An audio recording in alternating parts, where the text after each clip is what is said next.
handog ng Diyos sa tanan. Simulan natin ang ating pagdiriwang sa ngalan ng Ama, ng Anak at ng Espiritu Santo. Amen. Sumainyo ang Panginoon. At sumaiyo rin. Mga kapatid, amin natin ang ating mga kasalanan upang tayo maging marapat na gumanap sa banal pag.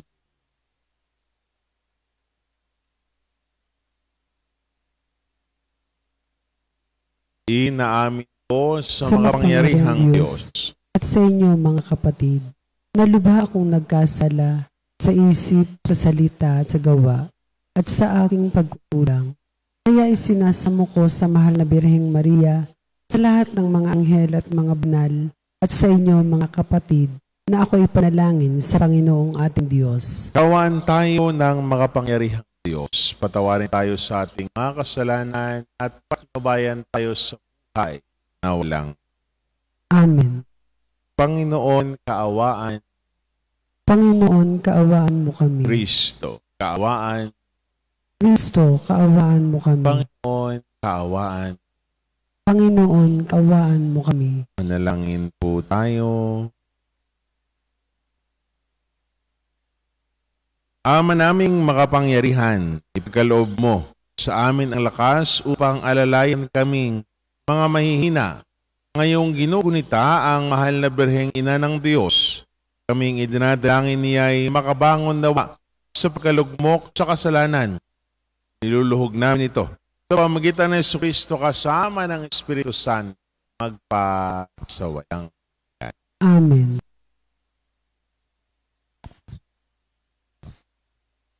Pagbasa mula sa aklat ng Henesis. Si Isaac ay matanda na at halos di na makakita. Kaya ipinatawag niya si Esau, ang anak niyang panganay.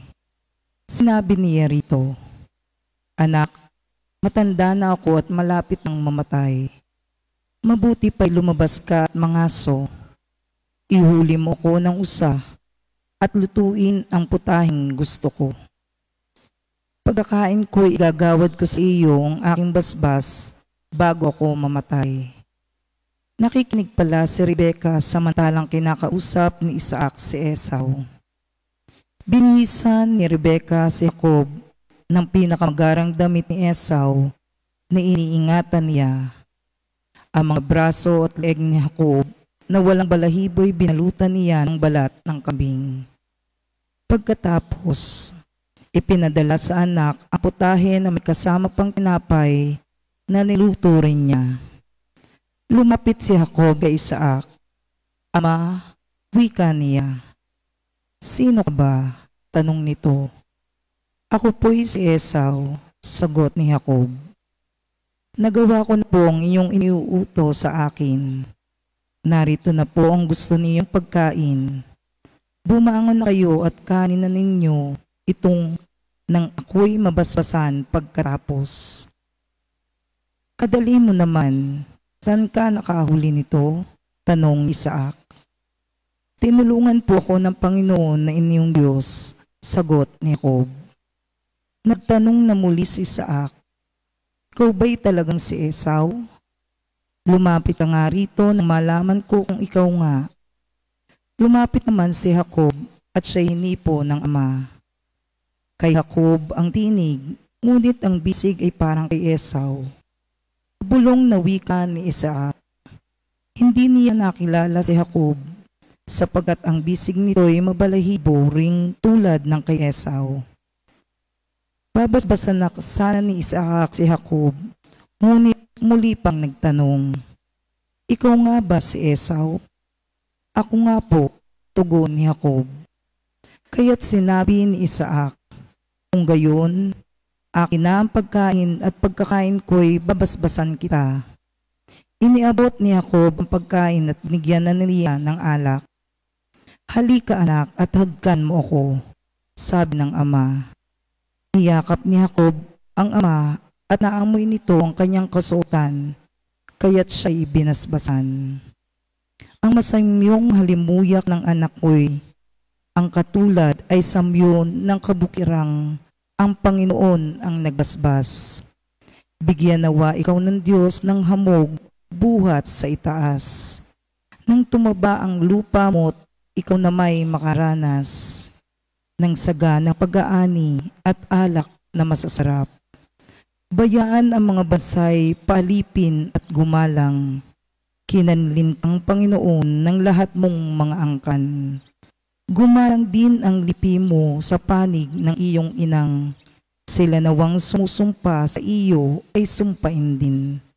Ngunit yung nagpapala sa iyo ay pagpalain. Ang salita ng Diyos. Salamat sa Diyos. Salmong tugunan. Bigyan ang Diyos ng papuri pagkat siya ay mabuti. Bigyan ang Diyos ng papuri pagkat siya ay mabuti.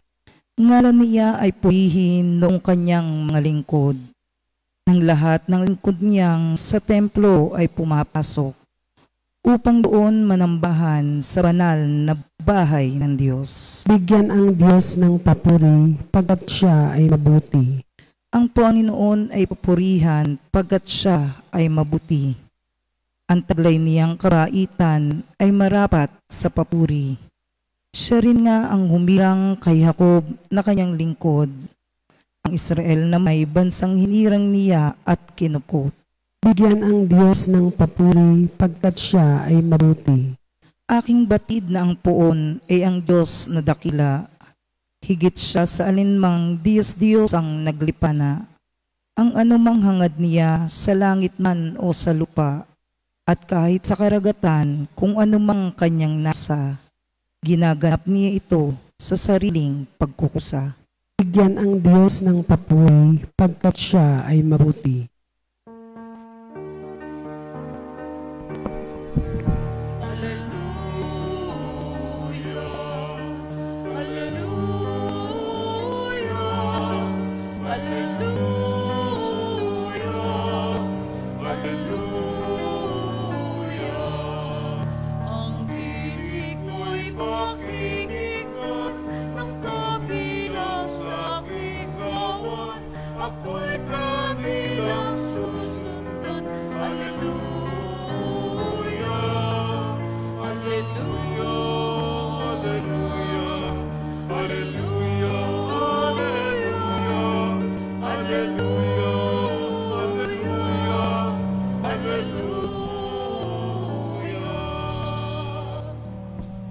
Sumainyo ang Panginoon. At sumaiyo rin. Ang mabuting balita ng Panginoon ayon kay San Mateo.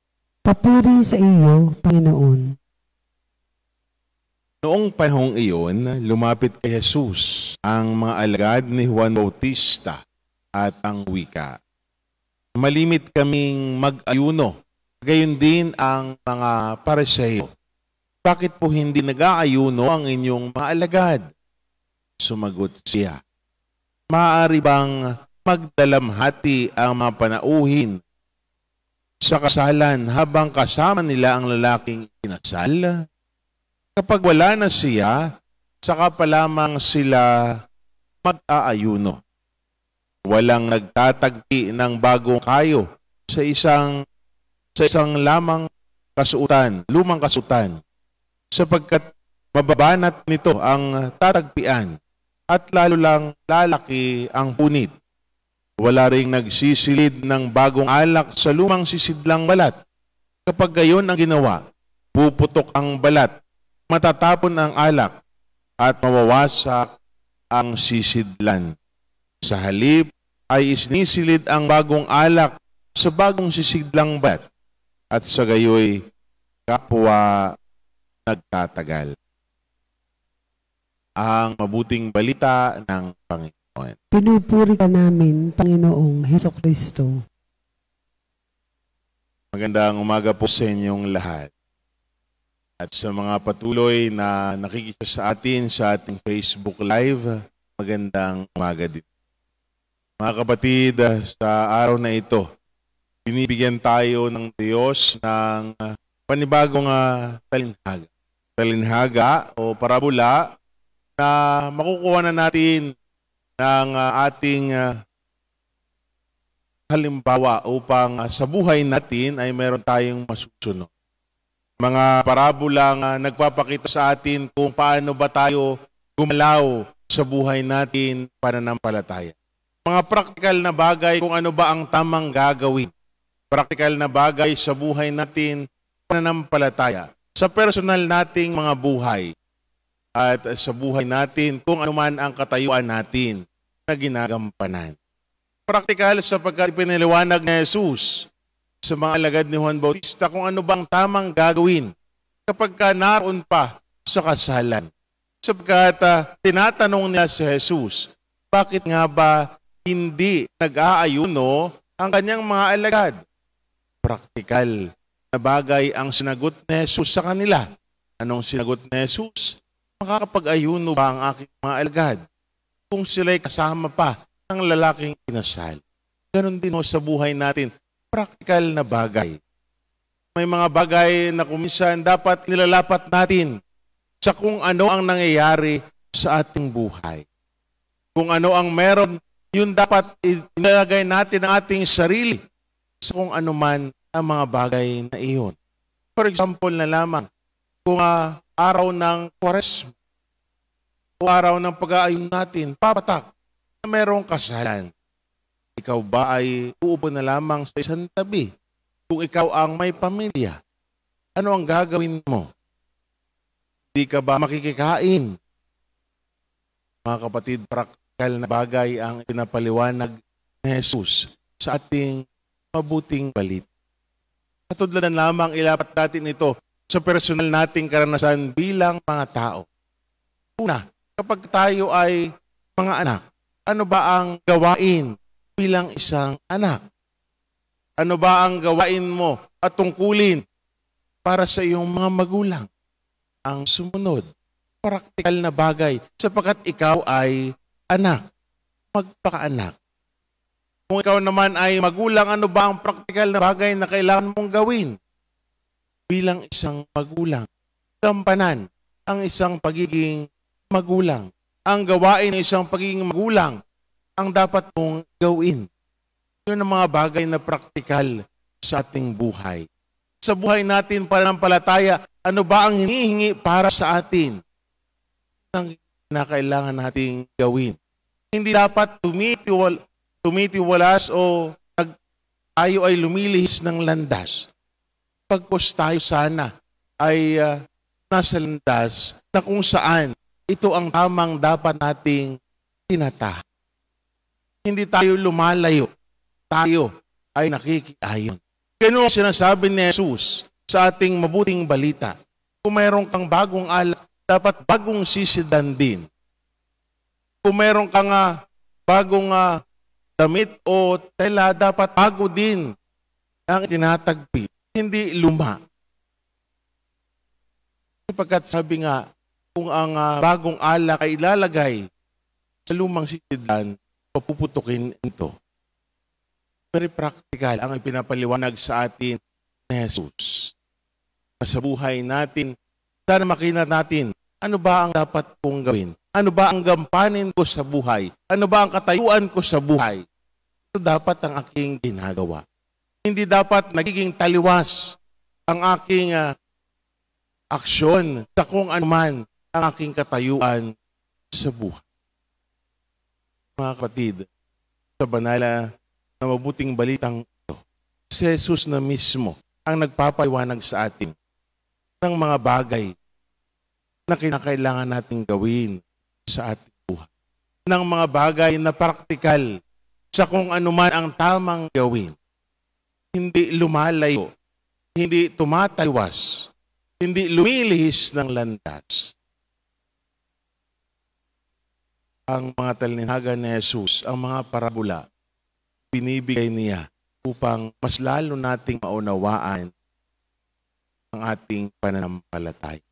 Mas lalo nating maunawaan kung paanong sumunod kay Jesus. Kung paanong kumapit sa Kanya. Alam natin kung anong tamang gawin. Alam natin na sa buhay natin kinakailangan natin siya. Alam natin na sa buhay natin kinakailangan natin kumapit sa Kanya. Alam natin na sa buhay natin ang magpapatibay ng pananampalataya ang ating panalangin. Bakit hindi tayo manalangin? Bakit hindi tayo magsimba? Bakit hindi tayo dumulog sa Kanya? Alam natin na yun ang makakatulong sa atin. Yun ang dapat natin gagawin. Madalas kasi kung minsan tayo mga tao ay tatawag lang kapag kailangan. Yun ba ang tama? Alam nating mali. Pero malimit, yun pa ang ating ginagawa. Mga kapatid, sa mabuting balita, pinapaliwanag sa atin ni Jesus. Ano ba ang tamang gawin? Ano ba ang praktikal na dapat nating ginagawa sa buhay natin personally, sa kinakatuyuan natin, at sa buhay natin pananampalataya. Harinawa, ang pagpapaliwanag ni Jesus sa ating mabuting balitang ito ay mailapat natin sa ating mga personal na buhay. Mailapat natin sa ating personal na katayuan sa buhay at mailapat din natin sa buhay pananampalataya. Muli, isang magandang umaga sa inyo.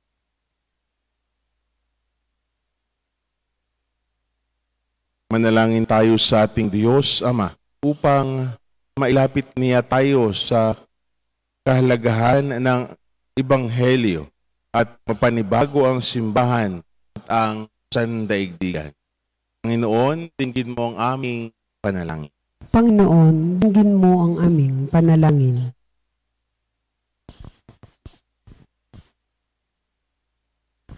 Ang simbahan, ang sambayanan ng Diyos at ang mga pinuno nito naway makasunod sa bulong ng Espiritu Santo na ipahayag sa mga tao ng makabagong panahon ang walang kupas na lengguwahe ng Ebanghelyo. Manalangin tayo sa Panginoon. Panginoon, dinggin mo ang aming panalangin. Ang ating puso naway buksan natin sa makapangyarihang pagliligtas ng Diyos kay Kristo na higit na mas mahalaga kaysa sa pagsasagawa ng mga sinaunang relihiyosong gawain. Manalangin tayo sa Panginoon. Panginoon, dinggin mo ang aming panalangin. At tinawang mapagtanto na laging mangyayari ang himala ng pagbabago sa mga nagnanais na makamit ito sa tulong ni Kristo. Manalangin tayo sa Panginoon. Panginoon, dinggin mo ang aming panalangin. Sa mga may sakit, tayo naway maging mga daan ng kalinga ng Diyos sa ating pagpapadama sa kanila ng pag-ibig at malasakit. Manalangin tayo sa Panginoon. Panginoon, dinggin mo ang aming panalangin. Ang mga yumao naway tumanggap ng walang hanggang kapangalingahan sa piling ni Kristo muling nabuhay. Manalangin tayo sa Panginoon. Panginoon, dinggin mo ang aming panalangin. Ama naming nasa langit, pakinggan mo ang aming mapanalangin at turuan mo kami ng pamamaraan upang mamuhay bilang iyong bagong bayan na pinalaya sa pamamagitan ni Kristo ang aming Panginoon. Amen.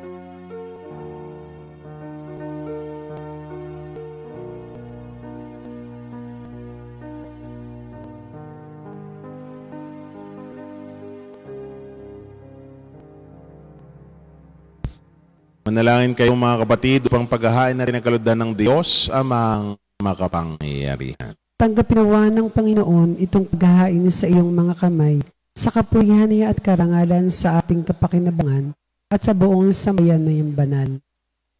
Ama naming lumikha, sa paggunita namin sa mahal na Berhen, inihiling naming ang aming paghahain ay lakipan mo ng kapupunan upang kami ay maging handog na ikinalulugod mo kailanman sa pamamagitan ng Jesucristo kasama ng Espiritu Santo, magpasawalang hanggan. Amen. Sumainyo ang Panginoon. At sumaiyo rin. Itaas sa Diyos ang inyong puso at diwa. Itinaas na namin sa Panginoon. Pasalamatan natin ang Panginoon na ating Diyos. Marapat na siya ay pasalamatan. Ama naming makapangyarihan, tunay ang marapat na ikaw ay aming pasalamatan. Bukod mong pinagpala ang babaeng lahat, ang mahal na berheng totoong mapalad na iyong piniling maging ina ng iyong anak. Nung sinugo mo siya bilang aming Mesiyas, sa kapangyarihan ng Espiritong Banal, ang Birhen Maria ay naging inang tunay ng iyong anak na kanyang isinilang bilang liwanag nitong sanlibutan. Kaya kaysa ng mga anghel na nagsisiawit ng papuri sa iyo nang walang humpay sa kalangitan, kami nagbubunyi sa iyong kadakilaan. Santo, Santo, Santo Panginoon Diyos ng mga hukbo, napupuno ang langit at lupa ng kadakilaan mo. O sana sa kaitaasan, pinagpala ang naparirito sa ngalan ng Panginoon. O sana sa kaitaasan.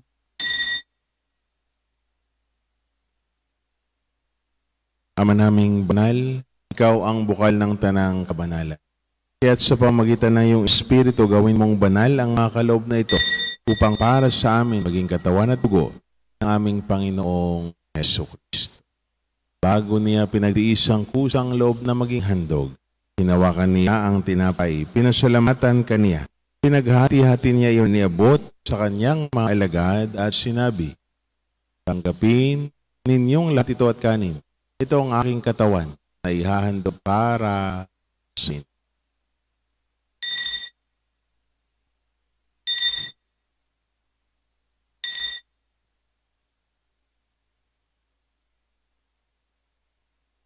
Gayun din naman, nung matapos ang hapunan, hinawakan niya ang kalis, muli kaniyang pinasalamatan. Niabot niya ang kalis sa kanyang mga alagad at sinabi, tanggapin ninyong lahat ito at inumin. Ito ang kalis ng aking dugo, ang bago at walang hanggang tipan. Ang aking dugo ay bubuhos para sa inyo at para sa lahat sa ikapagpapatawad ng mga kasalanan. Gawin niyo ito sa pag-alaala sa akin.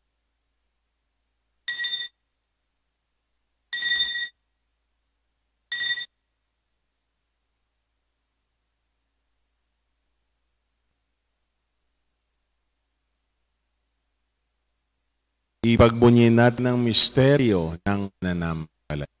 Si Kristo ay namatay, si Kristo ay nabuhay, si Kristo ay babalik sa wakas ng panahon.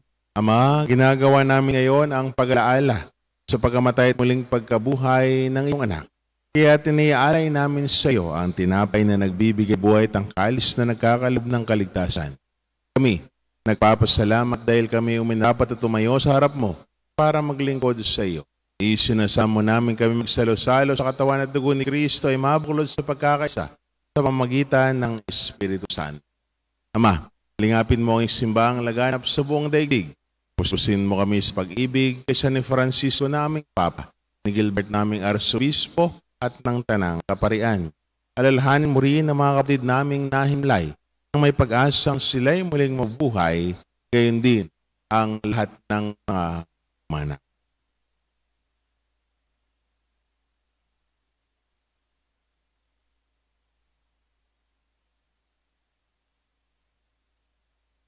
Kawaan mo sila at patuloyin sa iyong kaliwanagan. Kawaan mo at pakidapatin kaming lahat na makasalo sa iyong buhay na walang wakas. Kaysa ng mahal na Birheng Maria, na ina ng Diyos, kaysa ni Poong San Jose, kaysa ng mga apostol at ng lahat ng mga banal, ni San Jose Marelo, na namuhay dito sa daigdig ng kalugod-lugod sa iyo.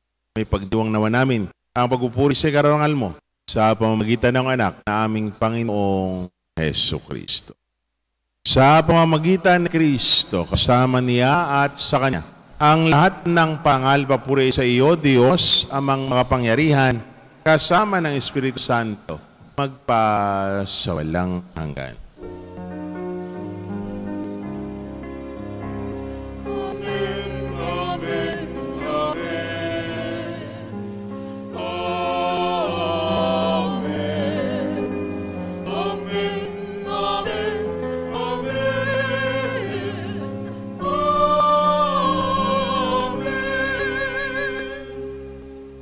may kababaan ng loob, idulog natin sa Diyos ang ating mga kahilingan sa panalangin tinuro niya sa atin ang Ama na. Ama namin, sumasalangit ka, sambahin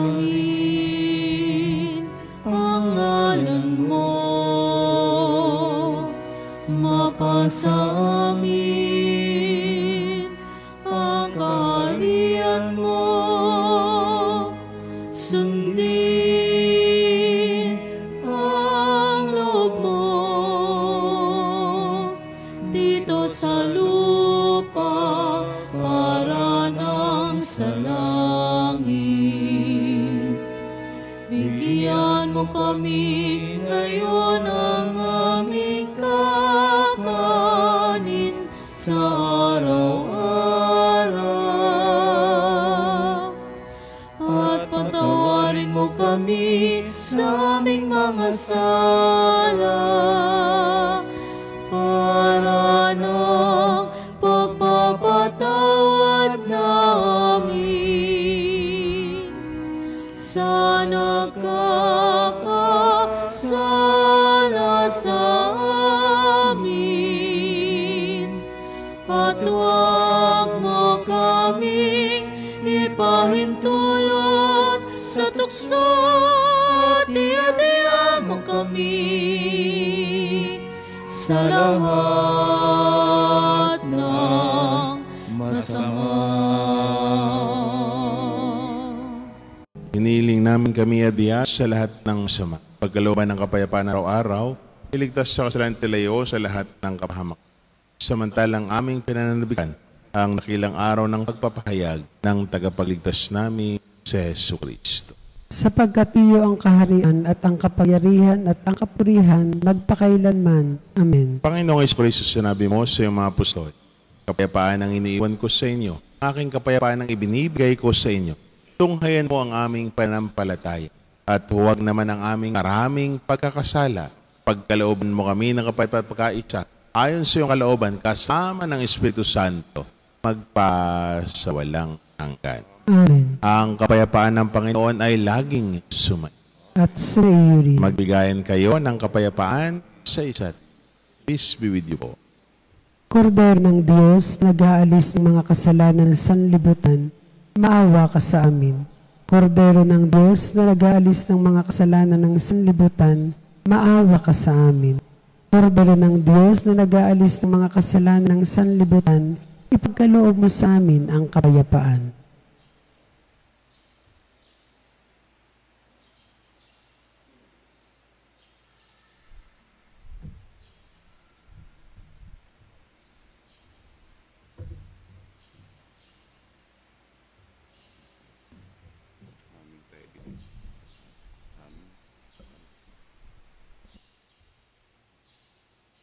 Mga minamahal na kapatid, ito ang Kordero ng Diyos. Ito ang nag-aalis ng mga kasalanan ng sanlibutan. Mapapalad tayo ng niyahan sa kanyang banal na piging. Panginoon, hindi ako karapat-dapat na magpatuloy sa iyo, ngunit sa isang salita mo lamang ay gagaling na ako.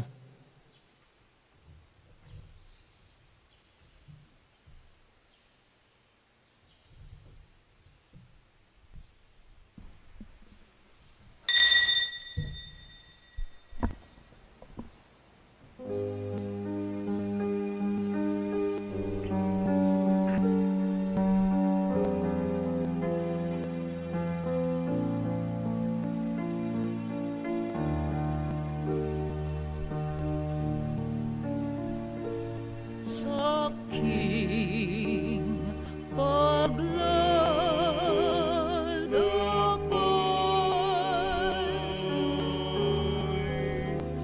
sa bundok ng buhay, sa ligay at lumbay, maging talang gabay.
Dalangin po tayo.